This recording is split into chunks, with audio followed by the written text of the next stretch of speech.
Jack stood outside the house he inherited. It loomed tall, ancient, untouched by time.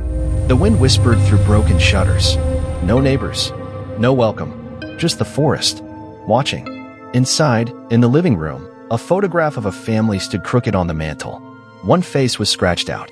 The rest, stiff, unsmiling. Jack didn't recognize any of them.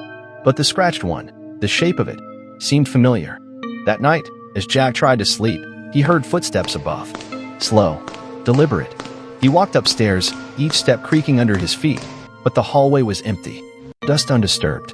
And yet, someone had just moved. On the second floor, a door was chained shut. Not just locked, chained, and from the outside. The wallpaper around it was torn, jagged, like someone tried to claw their way out. In the attic, Jack found a music box. It played a melody he recognized, but couldn't place. A child's voice whispered along to the tune, faint and sweet. Come find me. Outside, the forest was wrong. Trees leaned slightly inward. No wind, and yet they creaked. The melody from the music box echoed faintly from deep within the trees. In the morning, Jack noticed a note slipped under his bedroom door. Just one line. Don't let the house remember you. He found a diary in a hidden drawer. Pages were frantic, ink smeared and torn. It copies. It learns. Don't speak to your reflection. Don't sleep in the same bed twice. In the kitchen, shadows didn't match the objects that cast them. The fridge's shadow moved, even when the light didn't. Jack blinked. The shadow shifted again. A door he was sure was locked creaked open, leading to the basement. Cold air pushed up from the dark below. It smelled like dirt, rusted metal, and something older. On the stairs, an old voice recorder waited. Jack pressed play, his own voice screaming, "Let me out. I didn't do it. I didn't." He had never recorded that. In the basement stood a single chair, facing the wall. Scratch marks surrounded its legs. Jack's shadow was joined by a second one, though he stood alone. Behind a false wall, he found a red room. The walls, the floor, even the ceiling painted entirely red. At the center was a child's handprint. Fresh. A landline rang in the hall. Jack answered. A small voice. "You're back. I kept your room the same." Then the line went dead. The phone wasn't plugged in. He stared at himself in a mirror. His reflection smiled, but he didn't.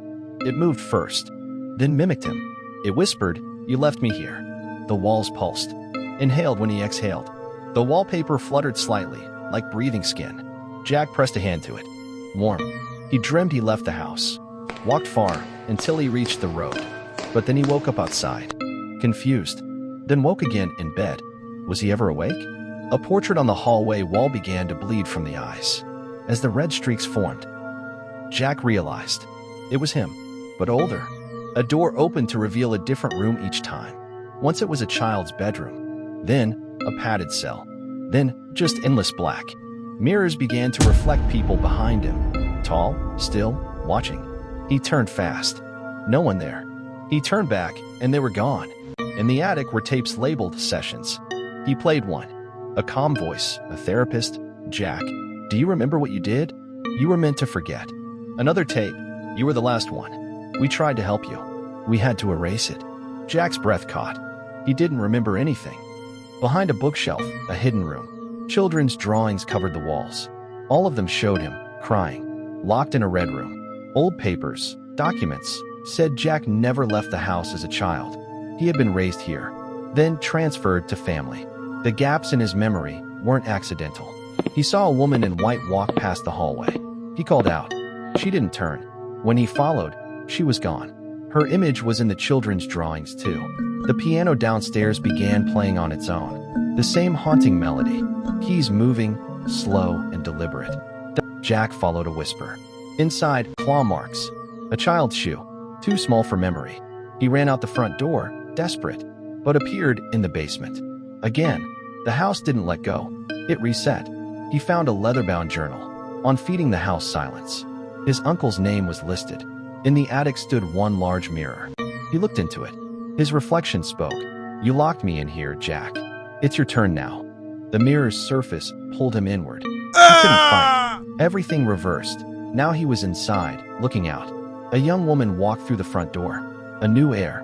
She held a photo. "Uncle Jack," she whispered. He tried to speak, to scream, but he couldn't. He was just a whisper now. Another breath behind the walls. The lights flickered. The melody played again. The woman looked confused. Already, the house was learning her. Outside, the forest stood still. Inside, the house pulsed.